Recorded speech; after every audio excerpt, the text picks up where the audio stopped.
नमस्कार, स्वागत है आप सभी का आर्य आयुर्वेद में, जहां पे आपको मिलती है आयुर्वेद की शुद्ध शास्त्रोक्त जानकारी।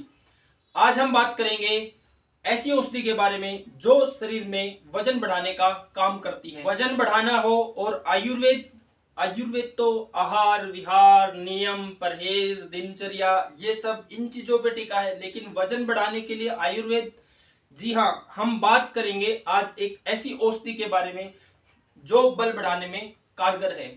आयुर्वेद में वजन बढ़ाने के लिए, शरीर में बल बढ़ाने के लिए पूरा एक रसायन शास्त्र है, जिसमें रसायन औषधियों का वर्णन किया गया है। तो उन रसायन औषधियों में से हम आज बात करेंगे शतावरी के बारे में कि शतावरी कैसे वजन बढ़ाती है, शरीर में क्या क्या कार्य करती है, इसकी प्रकृति क्या है, इसके गुण कर्म स्वभाव क्या है, इसको कैसे ले सकते हैं, किस तरीके से लेना है, किन महीनों में इसको ले सकते हैं। तो पूरी की पूरी जानकारी आज इस वीडियो में, वीडियो को अंत तक जरूर सुने। चैनल को सब्सक्राइब करें, वीडियो को लाइक करें और ज्यादा से ज्यादा शेयर करें।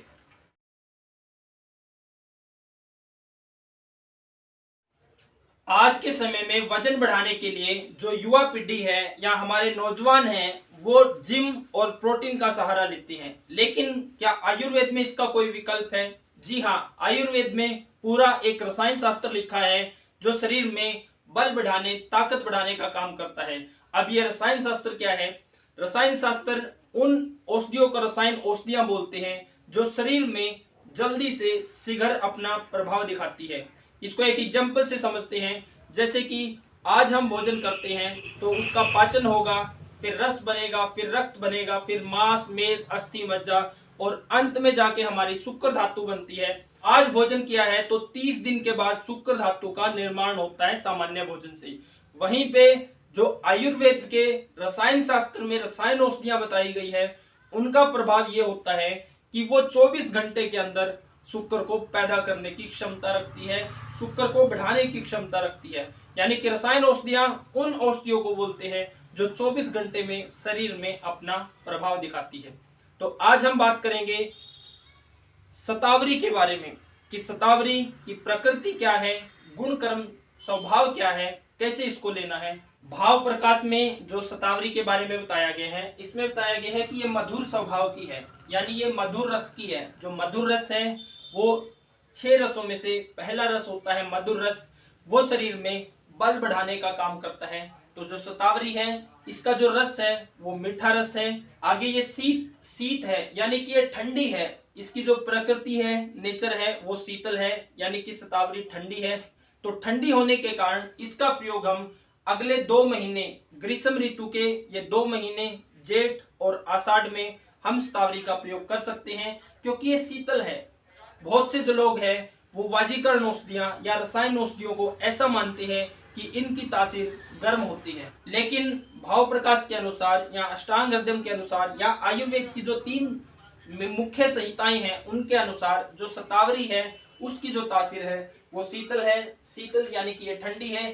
ठंडी है तो इनको हम गर्मियों के महीनों में, जैसे कि 19 अप्रैल से और अगले 2 महीने ग्रीष्म ऋतु का समय है, तो इस समय शरीर में बल बढ़ाने के लिए कोई बेस्ट टॉनिक है तो वो शतावरी है, क्योंकि इसकी प्रकृति शीतल है।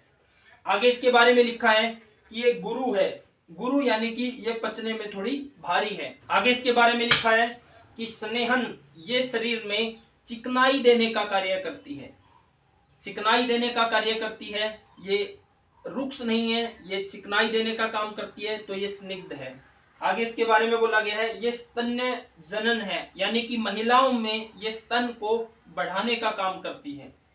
आगे इसके बारे में लिखा गया है ये मूत्र जनन है, यानी कि मूत्र को पैदा करती है और मूत्र प्रवृत्ति को अच्छा करती है। आगे इसके बारे में लिखा गया है कि ये शुक्र जनन है, यानी ये शुक्र धातु को बढ़ाने का काम करती है। जिनके शुक्राणु नील होते हैं या कम होते हैं, तो उनको शुक्राणु बढ़ाने के लिए अगर कोई बेस्ट टॉनिक चाहिए तो वो शतावरी है, क्योंकि ये शुक्र जनन है, शुक्र को पैदा करती है, बढ़ाती है, उसकी क्वालिटी को अच्छा करती है, तो ये शुक्र के ऊपर हर तरह से कार्य करती है। आगे इसके बारे में लिखा गया है कि ये बल्य है। बल्य यानी कि शरीर में बल देने का काम करती है, ताकत देती है, ये शरीर को भीम की तरह बनाती है। आगे इसके बारे में लिखा गया है कि ये वृश्य है। वृश्य यानी कि फिर से ये वाजीकरण औषधि है, शुक्र को बढ़ाती है और मैथुन शक्ति को ये अच्छा करती है। आगे इसके बारे में लिखा गया है कि ये वय स्थापन यानी कि युवावस्था को बनाए रखती है, बुढ़ापा को आने नहीं देती, शरीर में युवावस्था, बल, ओज, तेज को बढ़ाने का काम करती है। आगे इसके बारे में लिखा है कि ये चक्षुषे यानी कि इन आंखों के लिए अच्छी है, आंखों को बल देने का काम करती है, आंखों में रोशनी बढ़ाने का काम करती है। आगे इसके बारे में लिखा गया है कि ये अग्निवर्धक है यानी कि ये जठराग्नि को बढ़ाती है, यानी कि ये ताकत देने के साथ साथ जठराग्नि को अच्छा करने का काम करती है। अग्निवर्धक है यानी कि ये बल देने के साथ साथ जठराग्नि को भी बढ़ाती है, जठराग्नि को अच्छा करती है। आगे इसके बारे में लिखा गया है ये अलप संग्राहक है यानी कि ये मल का संग्रह करती है, ये थोड़ा मल को रोकने वाली है, बांधने वाली है, धारण करने वाली है। आगे इसके बारे में लिखा है कि ये त्रिदोष सामक है यानी ये वात, पित्त और कफ तीनों को ही बैलेंस में रखती है। आगे इसके बारे में लिखा है कि ये नपुंसकता को दूर करती है। नपुंसकता को किस तरह से दूर करती है? क्योंकि ये बल बढ़ाने का कार्य करती है, ये शुक्र धातु को जनन करने का काम करती है, शुक्र को पैदा करने का काम करती है, शुक्र को बढ़ाने का काम करती है और संभोग शक्ति यानी मैथुन शक्ति को बढ़ाने का काम करती है। तो इस तरह से जो शतावरी है वो नपुंसकता को दूर करती है। तो इस तरह से जो शतावरी है वो नपुंसकता को दूर करती है। आगे इसके बारे में बोला गया है कि ये नेत्र रोगों में प्रभावी है, नेत्र रोगों में कार्य करती है। आगे इसके बारे में लिखा गया है कि रक्त पित्त पर कार्य करती है यानी कि शरीर के किसी भी हिस्से से ब्लीडिंग है, चाहे वो नाक से है, चाहे वो मुख से है, चाहे वो गुद से है, या महिलाओं में अधिक मासिक धर्म है आता है, तो ये शीत होने के कारण और स्निग्ध होने के कारण, गुरु होने के कारण और संग्राहक होने के कारण ये अधिक रक्तपित्त है, ब्लड निकल रहा है किसी भी अंग से, उसको धारण करने का कार्य करती है, उसका समन करती है। आगे इसके बारे में लिखा गया है कि ये दुग्धवर्धक है यानी कि महिलाओं में दूध को बढ़ाने का काम करती है। डिलीवरी के बाद जब महिला को, बच्चों को दूध पान कराना होता है तो ये दूध को बढ़ाने वाली औषधियों में सर्वश्रेष्ठ है। डिलीवरी के बाद जब तक बच्चा माँ का दूध पिए तब तक शतावरी का सेवन महिला को करना चाहिए, क्योंकि ये दुग्धवर्धक है, ये दूध को बढ़ाने का काम करती है। होता क्या है कि जिस समय डिलीवरी होती है उस समय बच्चा छोटा होता है, माँ के स्तन में दूध की मात्रा अधिक होती है, लेकिन समय के साथ दूध कम होता चला जाता है और जो बच्चा है उसका साइज बढ़ता चला जाता है, उसकी कैपेसिटी बढ़ती चली जाती है।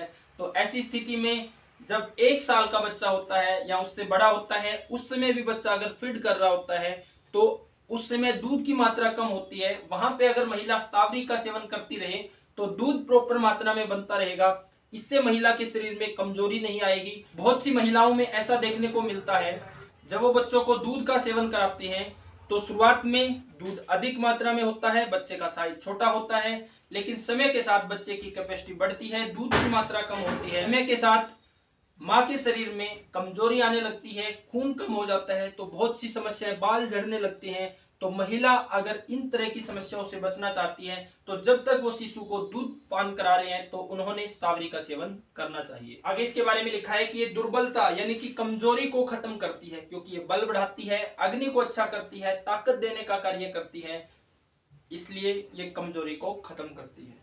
आगे इसके बारे में लिखा है कि ये रसायन औषधि है। रसायन औषधि उस औषधि को बोलते हैं जो 24 घंटे में अपना प्रभाव दिखाती है। जैसे शतावरी है 24 घंटे में ये शुक्र को अच्छा करने का कार्य करती है, तो रसायन उस औषधि को बोलते हैं जो 24 घंटे में अपने प्रभाव शरीर पे दिखाना शुरू करती है। आगे इसके बारे में लिखा है कि ये शरीर में जलन को खत्म करती है। ये शीत है, शीत होने के कारण गर्मी को हटाती है, एसिडिटी को खत्म करती है, तो इस तरह से जलन को कम करने का कार्य करती है। आगे लिखा गया है कि अधिक गर्मी लगना, जिनको बहुत अधिक गर्मी लगती है, पसीना अधिक आता है, प्यास अधिक लगती है, गर्मियों में असहनीय गर्मी लगती है, तो उनके लिए एक बेस्ट टॉनिक है शतावरी, क्योंकि ये शीतल है और ठंडी होने के कारण ये गर्मी को, पित्त का समन करती है। आगे इसके बारे में लिखा गया है कि ये वजन को बढ़ाने का काम करती है, यानी शरीर में बल देने का कार्य करती है।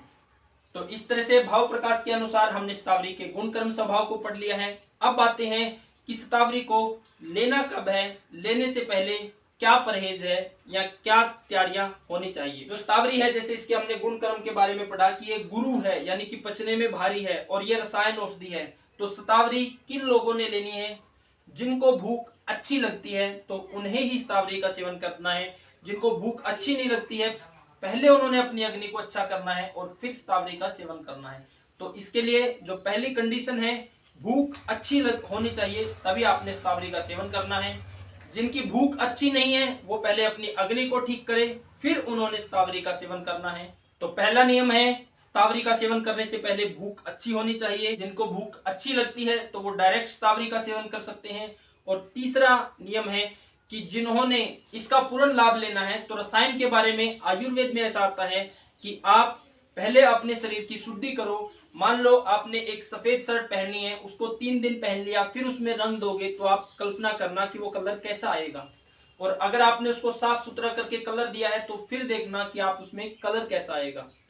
तो आयुर्वेद में ऐसा बोला जाता है, पहले आप शरीर की शुद्धि करो और फिर रसायन औषधि का सेवन करेंगे तो उसका पूर्ण लाभ आपको मिलेगा। अब स्तावरी को लेने का बेस्ट महीने कौन से हैं? ग्रीष्म ऋतु के 2 महीने स्तावरी के लिए बढ़िया है, क्योंकि इस समय वातावरण में बहुत अधिक गर्मी पड़ती है।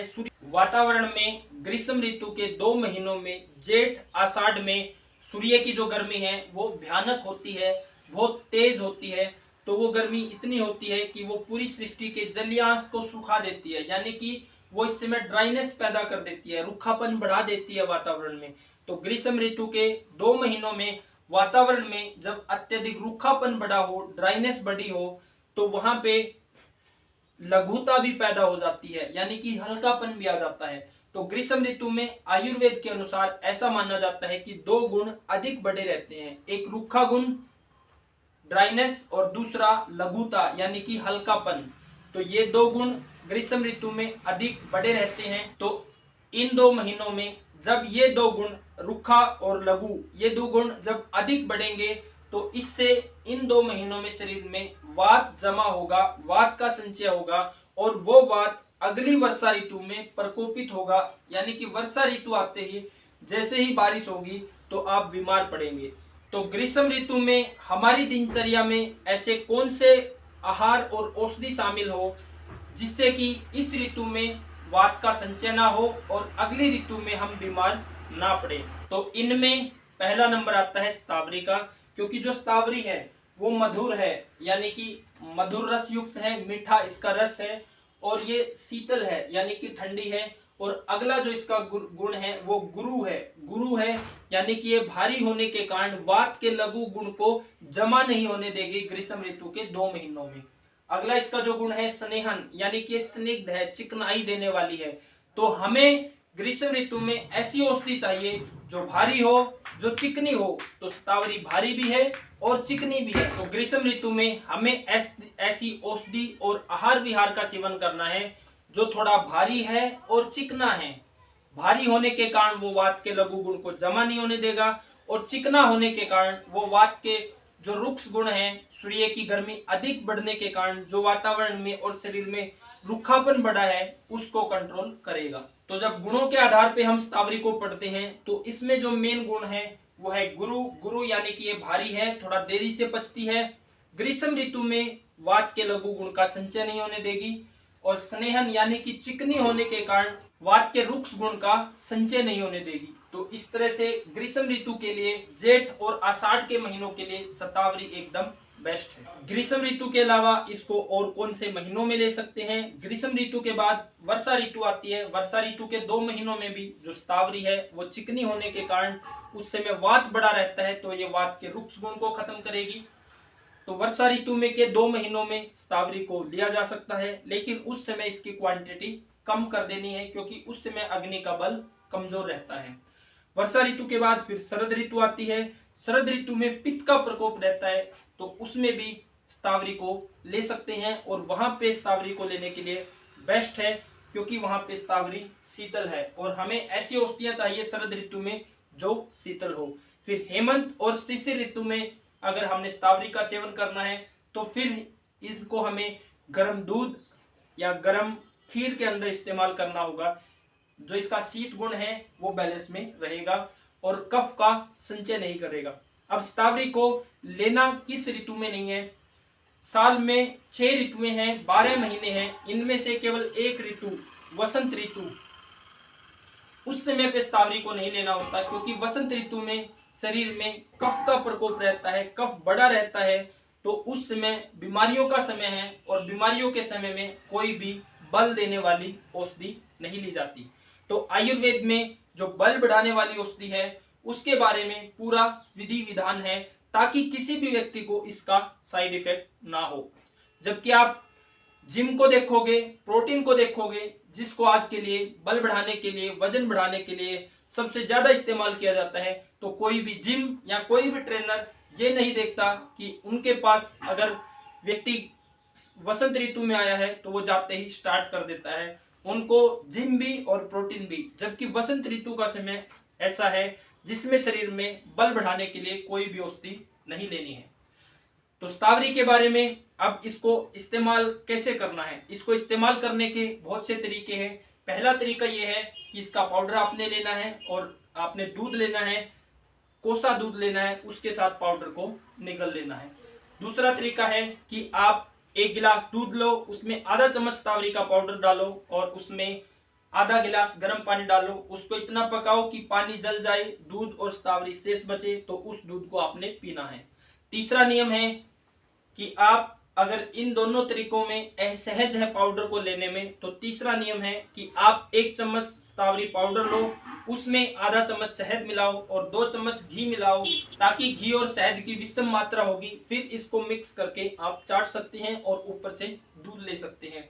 चौथा तरीका है कि आप अपने लिए कुछ दिन रेगुलर ग्रीष्म ऋतु में शाम के खाने में खीर का समावेश करें, और खीर जब तैयार होती है, पक रही होती है, तो उस समय शतावरी डाल लो, तो उससे खीर का टेस्ट भी बढ़ेगा और आप शतावरी को आसानी से खा पाएंगे।